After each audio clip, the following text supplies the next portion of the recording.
आज आम्ही तुम्हाला दाखवणार आहोत असा एक धक्कादायक व्हिडिओ जो पाहून तुम्हालाही प्रश्न पडेल। अशा धोकादायक व्यवस्था तुम्ही यापूर्वी कधी पाहिली आहे का? उघड्या गटार लाईनच्या चेंबरमधून विद्युत केबल नेण्यात आल्याचं या व्हिडिओमध्ये दिसतंय। एवढंच नाही तर हीच केबल पुढे दुसऱ्या ठिकाणी असलेल्या डीपी बॉक्समध्ये जोडण्यात आल्याचंही दिसून येतंय।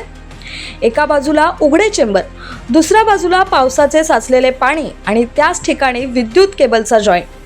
हा प्रकार नेमका कोणाच्या परवानगीने झाला? पावसाळ्यात एखादी मोठी दुर्घटना झाली तर त्याची जबाबदारी कोण घेणार? चला पाहूया या विशेष रिपोर्टमध्ये। मुंबईत उघड्या गटारात पडून एका व्यक्तीचा मृत्यू झाल्याची घटना अजूनही ताजी असतानाच नवी मुंबईतील तुर्भे सेक्टर 19F येथून समोर आलेली ही दृश्य नागरिकांच्या सुरक्षेबाबत गंभीर प्रश्न उपस्थित करतात। ही दृश्य आहेत मुंबई APMCच्या निर्यात भवनाच्या मुख्य प्रवेशद्वारालगतची।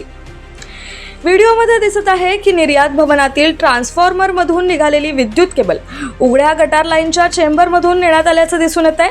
पुढे तीच केबल दुसऱ्या ठिकाणी असलेल्या डीपी बॉक्समध्ये जोडण्यात आल्याचंही या दृश्यांमध्ये दिसतंय।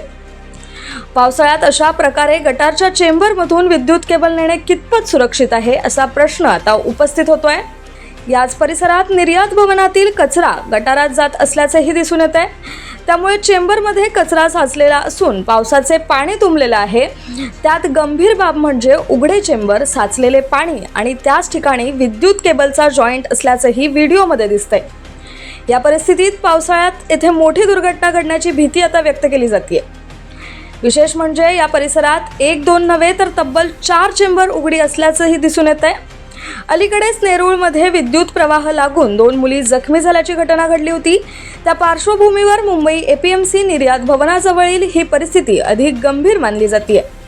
स्थानिक नागरिक आणि व्यापाऱ्यांचा आरोप आहे की NMMC, MSEB आणि APMC प्रशासनाच्या दुर्लक्षामुळे हा धोकादायक प्रकार सुरू असून तातडीने सुरक्षा उपाययोजना आणि संबंधित अधिकाऱ्यांवर कारवाईची मागणी करण्यात आली आहे। उपस्थित होणारे प्रश्न: पावसाळ्यात गटार लाईनच्या चेंबरमधून विद्युत केबल का नेण्यात आली?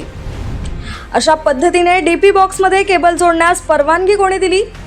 उघडे चेंबर, साचलेले पाणी आणि विद्युत केबलची जबाबदारी नेमकी कोणाची? एखादी दुर्घटना घडल्यानंतरच प्रशासनाला जाग येणार आहे का?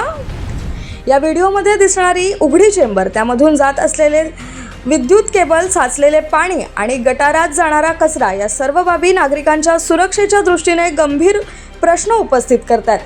स्थानिक नागरिक आणि व्यापाऱ्यांची मागणी आहे की कोणतीही दुर्घटना घडण्यापूर्वी NMMC, MSEB आणि APMC प्रशासनाने या ठिकाणी तातडीने संयुक्त पाहणी करून आवश्यक त्या सुरक्षा उपाययोजना कराव्यात आणि जबाबदार अधिकाऱ्यांवर कारवाई करावी। Bureau report, APMC news.